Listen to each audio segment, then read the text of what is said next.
galing sa Senado? May pinalitan ba galing sa Senado? Hindi ba pinatanggal at pinalitan ay ang chairman ng Kamara, ng Appropriations Committee ng Kamara? You're referring to Congressman Salty ko. This is for the papers. He was the yes. Wala pang sagot si Congressman Salty.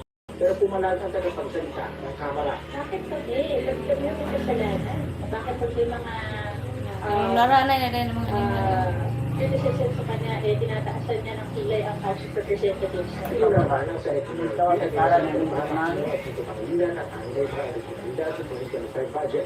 Kaya para matapos na ang mga ganito issue, i-review ng buksan sa public to at pag-sisisi ng Pagkakal Conference Committee sa budget. At nilabasan ang mga pagbabago dito. Halos kaparehan ito ang House Resolution at tulong hinahang kanama nitong Martes. Inalaga naman ang Senado si Senator Sherwin Gonzalez bilang Chairman ng Senate Finance Committee, habang si Nueva Ecija Representative Carla Sotsi naman ang Chairman ng House Appropriations Committee na parehong mga nasiwa sa pambansang budget. RG Cruz, ABS-CBN News. Hinimok ng International Criminal Court Office ang Public Counsel for Victims o OPCD. Ang ICC na i-dismiss ang hiling ng depensa Kaugnay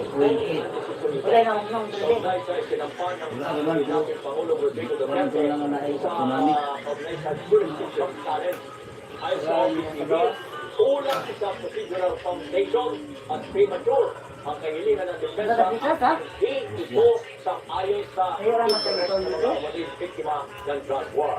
Sinabihin ng kampo ng mga biktima na nakapase lamang sa pagtiwalag o pagtiwalag ng Pilipinas sa ICC ang kanilang kahilingan at walang legal na basihan para suspindihin o i-postpone ang desisyon nito tungkol sa jurisdiction o jurisdictional challenge. Hindi ka naman palikuan ng dito ba? Isa sa Roberto Tablado ang inabangan niya doon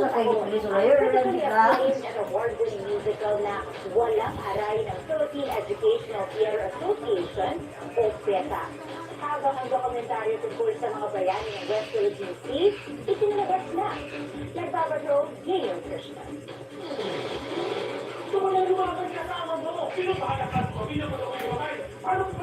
Mas matapang, mas related at mas inclusive. Muling nagbabalik ang big musical na Walang Aray ng PETA. Isang modernong reimagining ng classic na walang sugat ni si Victor Reyes.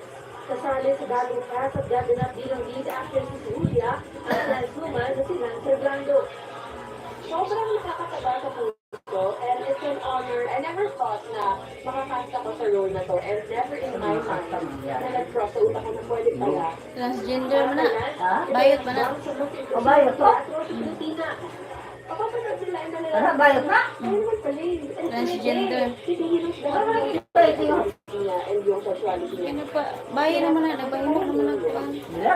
Kasama rin sa bagong cast ng singer-songwriter si Ice Guerra bilang Lucas at si Jeannie Magal sa pagkakaw ng